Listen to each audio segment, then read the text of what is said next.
Thanks so much. It's been such a joy to be part of the Begin Consortium, a wonderful group of people that I've had the privilege to be involved with.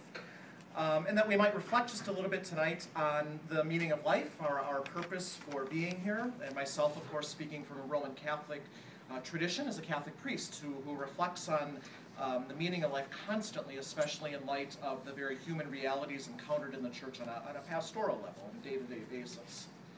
I'm also one of the the younger colleagues, age-wise, that are present tonight or over these nights, so I'd like to talk about beer, if that's okay. All right, I hope you won't mind if I switch the topic up a little bit.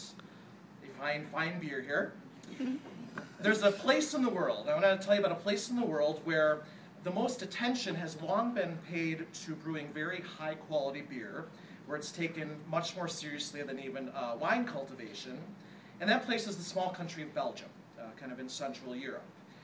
Belgian beers are brewed with the care and the construction of a piece of art, and there are nearly 300 kinds of Belgian beers. And having lived there for 5 years during my seminary years, I did my most valiant attempt to sample as many of those as I could. But at the top of the tier, kind of the king of Belgian beers, are actually 6 remaining brands that are still brewed today, and have long been brewed exclusively by none other than Roman Catholic Trappist monks, an extremely traditional contemplative group of religious men around the world.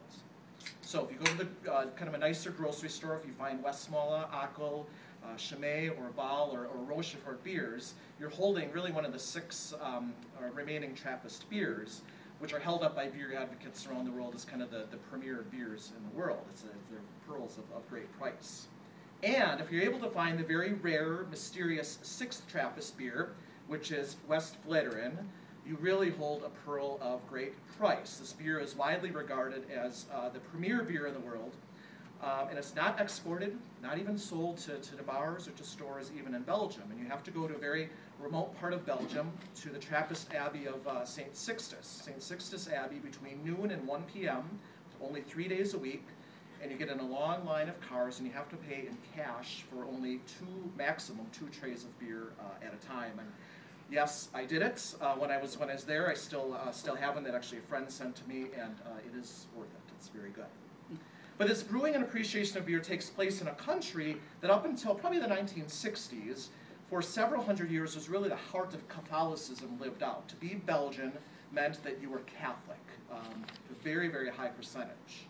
Today, as an interesting aside, Belgium is really one of the premier examples of secularization. Very, very low percentage of practice of Christianity. Certainly Catholicism is not very much alive there.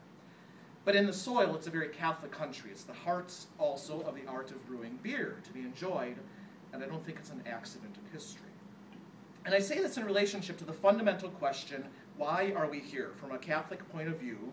And I have to fundamentally start or say that in a broad sense, the Roman Catholic answer to this question doesn't really significantly differ from many other traditional Christian communities. We have a great deal in common with the outlook of Protestants, of Orthodox, and many of the more mainline Christian communities.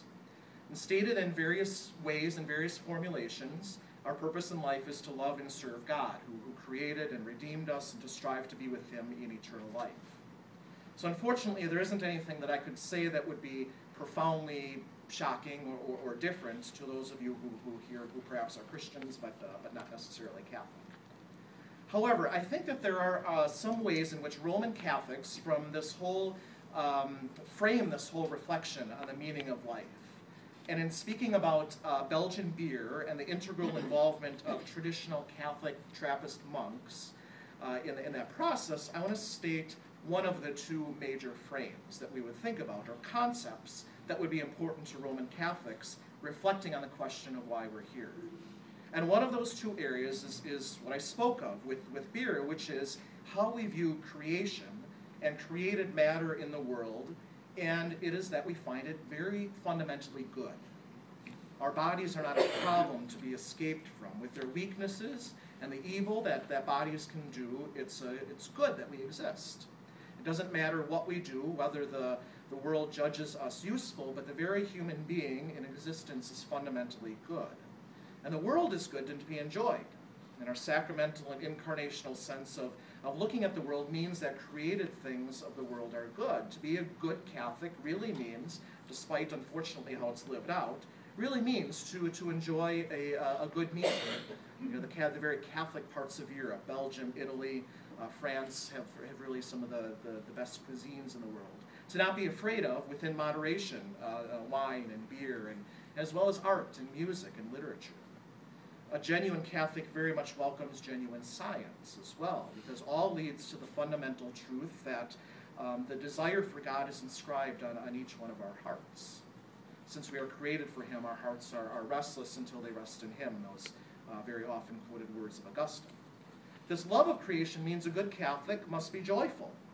If you were to look at Pope Benedict's writings, including very recently major documents, homilies, his writings over the years, he frequently speaks of the need to be fundamentally joyful that we exist, to have a sense of humor, to love the world. Yes, striving for eternal life, striving for heaven, but also having our feet very firmly planted on the ground with the good beer in our hands, hopefully.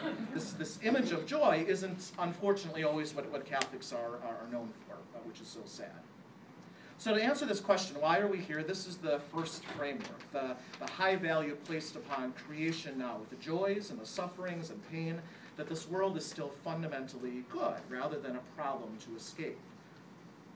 The second concept, from a Roman Catholic perspective on existence, concerns more so what we practically do with our lives, and that's the concept of a vocation.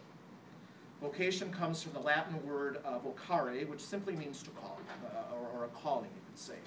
Every person has a call from God to holiness in a specific way to live out the gift of their life.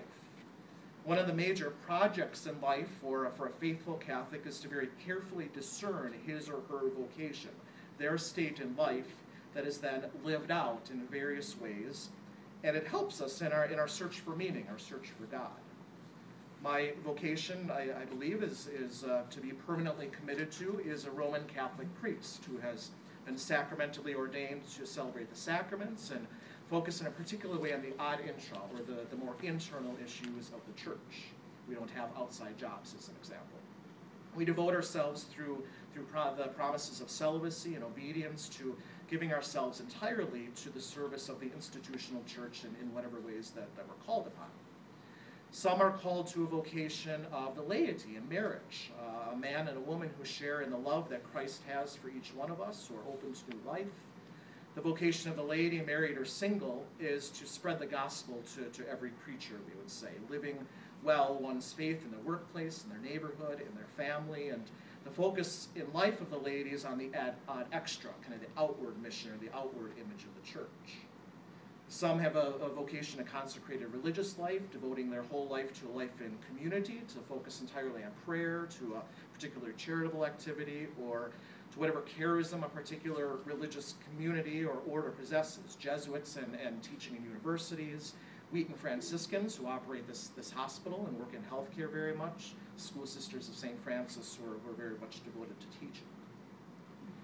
As we search for meaning in life, we search for God. Each of us has a vocation which fundamentally changes us and guides our entire life. And this is then the second frame, I think, of each of our lives that guides how we search for God and meaning in life. Why are we here is to serve God in a particular vocation until God calls us home to Himself.